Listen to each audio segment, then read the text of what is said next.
Welcome to the Fire and Earth podcast with your hosts, Jason Mefford and Kathy Gruber. Fire and Earth, giving you the keys to unlock your limitless potential. Welcome to another episode of the Fire and Earth podcast. I'm your co-host, Jason Mefford. I know.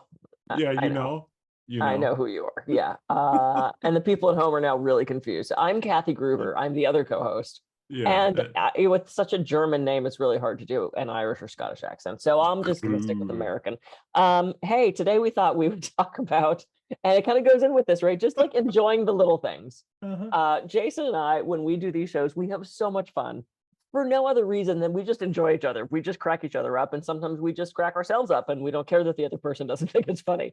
So I had an experience this yesterday where I was having a little bit of stress in the morning dealing with money orders and did they clear and taxes. And it was like, and as I was on hold with this woman who was going to check to make sure these banking things cleared, I walked from we're in a very small house, but I walked from my desk into the kitchen, and on the way I passed the window and there was a squirrel out there doing squirrely things. And I stopped and I started laughing and I smiled, and it completely pulled me out of this like kind of crazy lady situation that I found myself in. And it reminded me that, we get excited about these big things. I'm going on vacation. I'm getting a promotion. I met the love of my life. But we forget to stop and enjoy these little moments of perfection. And if you enjoy the little moments of perfection, they string together into one big thing. So I thought we'd talk about that today. Well, they do. And I think it's interesting because, like you said, I think we place our awareness so much of the time on those things like, oh my gosh, did my taxes get paid right? Did they receive it? Did I, all this kind of stuff that ends up usually being kind of worry. And there's idioms like stop and smell the roses. Well, there's a reason why, right? And it's funny that you bring up a squirrel, because it was funny. I was sitting outside, and where I was at, you see squirrels often. But squirrels typically have they kind of scurry about, and they like total spazzes and everything like that, right? And so I'm sitting there, and I'm next to this fence, and this squirrel comes up and kind of starts walking across the top of the fence, and it's a little bit wider fence, right? It's not like a cedar fence. It's actually like two before kind of top on it. Anyway, contractor son and me talking about lumber sizes. All right. Anyway, so he starts walking along, and all of a sudden he kind of stops and he looks at me, and he lays down on the top of the fence, and he puts his four legs down on either side of the fence. Yep. And just looks at me like chilling, like, hey dude, how's it hanging?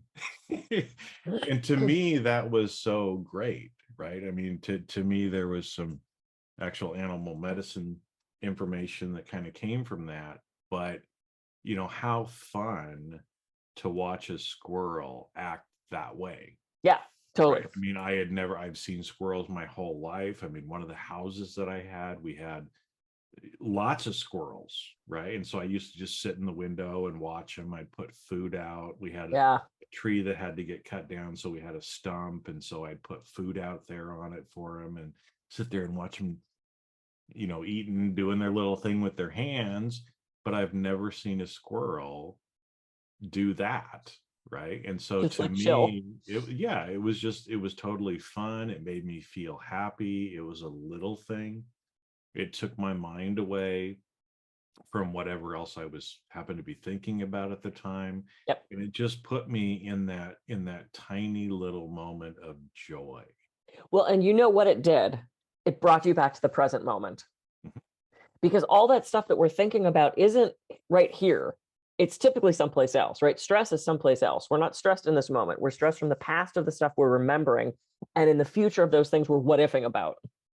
So to focus on the squirrel, I could totally picture him too, like a little jaguar, like on the tree, just laying his legs all across. Yeah. Yeah, it looks like a cat laying down or something, like. Yeah, that's hilarious. We have 3 squirrels. I've named them. They're adorable. I got this so close to feeding one. We've got the whole Snow White thing happening. But no, it just to your point, it pulled you into the present moment. Just like yesterday, it pulled me into the present moment. It pulled me out of that place of worry and into that just, I'm going to do it to enjoy that thing right in front of me now. And to me, the squirrels, I mean, we have a yard full of birds and squirrels, and the squirrels just crack me up. And we have a new bird feeder that is squirrel proof, but it's on one of those double crooks. So there's a flat bird feeder that they can sit in, and then there's one across the little hole that they can't get into, but one has stretched across so that his back legs are in the flat one and his front legs are on the other one. And you can see him kind of going, I didn't think this through. And then he tumbles off the thing. And it's like, I could sit there for hours and just watch them be goofballs. I got the best video. I should actually see if I can embed it in this. I got the best video of the squirrel trying to get into this feeder, and then he ends up flipping off and falling. And I sent it to a bunch of people, including my ex-husband, because he loves squirrels too. And he simply wrote, Cirque du Squirrel A. And I was like, oh, score! Cirque du Squirrel A. Oh, perfect. Yeah. Like, we all gave him props for that one. So yeah, so it's about bringing you into the present moment when you focus on that, something that's pretty funny, amazing, right in this time. Yeah. Well, I think it's funny because as we're sitting there talking about the squirrels, I know a lot of people, there's kind of the joke about like cat videos on YouTube. Yeah, right? Totally. But there's a lot of joy in just sitting there. If you're a cat lover, I mean, even if you're not a cat lover, I'm more of a dog person than a cat person. But some of the crazy antics and the things that they do, I mean, just sitting and watching a cat video for a couple of minutes can be very, it helps ground you. It helps bring you into the present moment. They're usually funny.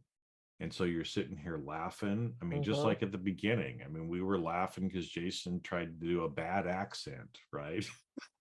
It was really good. Oh, was it good? Was it good? It was good. Okay. All right, let's not push it though. Let's just right, but even again, just the little laughing like that, the time to be together with you for an hour or two, recording several different podcast episodes. It's a little thing in life that brings a lot of joy, right? So how many of you that are listening, most of the time we get stuck is like a zombie, right? So I actually watched, I did a little post on, I watched two movies recently that kind of, again, just reminded me about this. There's a newer movie called Living that Bill Nye is in, which is Bill Nye, the science actor. guy. No, not Bill Nye, Bill Nye. I was gonna say, I didn't know Bill Nye did that kind of stuff. Okay, yeah. The English actor, older English actor that I just love. He's usually in kind of these quirky movies, and I pretty much love everything that he's in. But he played like a bureaucrat in the British government who just kind of, his nickname, the people in the office nicknamed him the zombie, because he would just, very, very British, stiff upper lip, nothing ends up, bothering me, and just kind of a zombie throughout the day, on his walk to the train station and into London and doing the work and going home and having the same routine every day, right? And he stayed in that zombie state until he found out he only had a few months to live. Oh, yeah. Right. Now, to a lot of other people, he still kind of stayed in some of that zombie state, but he actually did some things to really start living, having a purpose, enjoying some of the little things towards the end of his life. So that was one that kind of reminded me of it. And the other one is an older movie, Along Came Polly. Oh yeah, God, I love that movie. Ben Stiller, Jennifer Aniston, and Jason Alexander, and oh my God, yeah. Where it was just Jack Black, or was it Jason Alexander? Jack Black, Jack Black, the friend who I shorted. It's like I love that movie so much with the ferret and I've seen it way too many times. But it's one of those too where that Ben Stiller character, he was a risk analyst. Hey, I can identify with that, right? Because I've been in risk a lot of my life. But me too, but not in the same way. Yes. Well, he was trying to mitigate it. You're trying to enjoy it. Oh, right, the other side of it, right? But he had his whole life planned out, and he would never take any risks until along came Polly, and all of a sudden, he started living. Yeah. There was a scene when they're in the Persian restaurant, Oh and he God, doesn't like yes. spicy food. He's got irritable bowel syndrome. It's just like his body is just going crazy and he's sweating, but And the he finds Foley that on he that. enjoys it. Yeah. Yeah. Well, and the Foley, I mean, I appreciate how they make films because I was in the industry for so long. And I sometimes sit there and just pay attention to like the sound Mhm. or the lighting. And it's like I get, but the Foley on the gurgling sounds and the like, it's just so brilliantly done. If you've not Yep. seen Along Came Polly, like it's really good, as It's you a can good tell. one. So wait, we got off track. Anyway, all right. But it's about living in this moment. And it's so funny that you say that, and we might actually do a whole show on this, but I was talking to a client of mine last night. He's 87. He was in for his massage, and we were talking about end of life, not end of life in like a morbid way, but like bucket lists and stuff like that. And he said, "Here's the what do you say? Here's the real chance taker. You buy a brand new car at 87." Mhm. And I kind of started to laugh, and I said, I had a client named Dorothy, and I've talked about Dorothy before. I met her when she was like 88. She died when she was 96. And in her early 90s, she said, "You know what I'm going to do?" And I said, "What are you going to do, Dorothy?" And she was such a hoot. She said, "I want a new couch and I want new drapes, and I'm going to get a bright red couch because I've always wanted a bright red couch." And in my ignorance, my first thought was, you could die in the next 10 minutes. Like, why are you ordering this custom fucking red couch? Like, that's kind of what a waste. And then I realized, after I thought about it for a second or sat with it, I realized, if she enjoys the couch for 10 minutes, who the fuck cares? She always wanted a red couch. Why would you not get yourself the red couch? Yep. Why would you not get yourself the new car? Why would you not buy that new thing, get that thing that you want or do that thing that you want just because you might not be able to enjoy it very long? We never know how long we're going to enjoy things. So it's like, it's about that living now and making those choices. I can spend 10 minutes watching the squirrels. I have the time to do that. Not always, but usually. Well, and on the flip side, right? I mean, Dorothy and your client that were in, both in their 80s talking about wanting to do things like that. On the flip side, there's a lot of people their age that literally will not buy green bananas because Yep. they're afraid they're not going to ripen, and them to eat them, they're going to die before the banana ripens. Wow.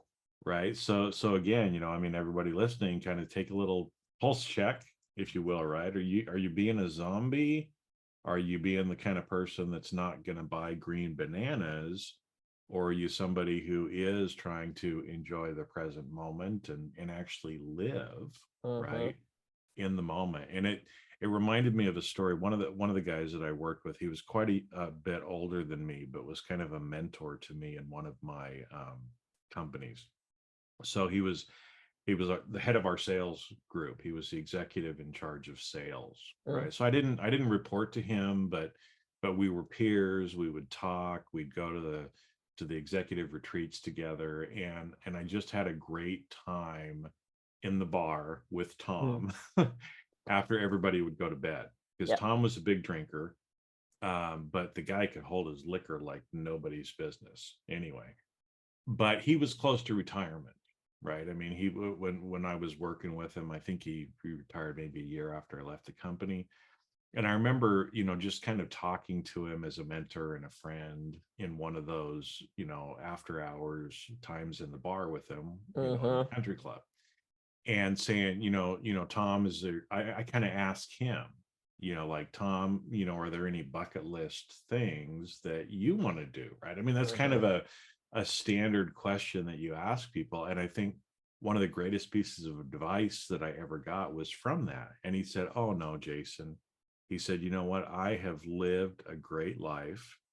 I've done everything that I want to do. I'm going to enjoy retirement, but I've always chosen, right, to live in the moments, and I've had a great Mm. life." Wow. So he was one of those people where, again, there's other people, and my mother was one of these people. You work hard. Meffords are a working family. You work hard, and then when you retire, you can have fun, Right. right? Push And it the off, push it problem, off, push it push off. it off, push it off, push it off. The problem was when she retired, right, within a year, she got cancer and she fought cancer for the last 5 years that she was on this planet. Yep. Right. So that taught me, as well as Tom, on don't push off all those things, right?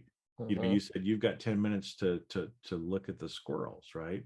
Well, again, people listening might be like, oh, I'm too busy to sit down for 10 minutes and watch the squirrels. Then maybe it's 2. Maybe it's 10 seconds as you pass by. Yep. Can you stop? Can you place awareness on that? Can you feel joy? Can you be happy? Can you laugh because the squirrel looks like a cat? Right. and Or a Cirque du Soleil performer. Or Cirque du Soleil performer. Very poor Cirque du Soleil performer. Knowing that I have a lot of friends in Cirque and they do not look like the squirrel. No. But because that's the thing, is there's a bunch of little things around us, right? And again, it's not to say don't look forward to that vacation this summertime, right? Don't have hope about some of these things that you're dreaming about and that you're working to manifest. We're not saying that, but can you enjoy and can you see some of the little things in the moment? Because there's a lot of really good little things that we just overlook. Yeah. Right. And so I'll give you an example. This is kind of sounds screwball-y, but I've been watching the gnats. And it's like, what? Gnats. Yeah, GNAT, gnats, right? In my backyard, in our subdivision. And it just fascinates me, because I know sometimes you'll be walking along and there'll be like this whole clump of them and you walk through and you eat half of them and it's like, wow, right? But I've just been sitting in my back garden watching them, and it's amazing the patterns that they fly in and the areas where they choose to kind of congregate. Right, almost like there must be some sort of energetic vortex or something that's going on there. We've got this glass ball decoration in the garden, and they're like swirling all around that. So there must be something, kind of. And so again, I'd never taken notice or placed my awareness on the gnats, and is my life any better? I didn't laugh about it, but it was like I was in that state of wonder and curiosity. Yes. Right. And those are important states to be in, as well as well-being and happiness and joy. Right. Because those are also good emotions for us to spend time in. Yeah, absolutely. And it is that curiosity, right? Because curiosity, and we've talked so much about the ego states. I don't know that we actually talked about self, which is what's under the ego states, which is you without any ego state on. It's just pure Jason, pure Kathy, pure you. And one of those states, one of those qualities of self is curiosity. And I found that is one of the biggest ones, because as soon as you get curious, truly curious, not curious for a place of judgment, like, why do you do that? That's not curious, that's judge.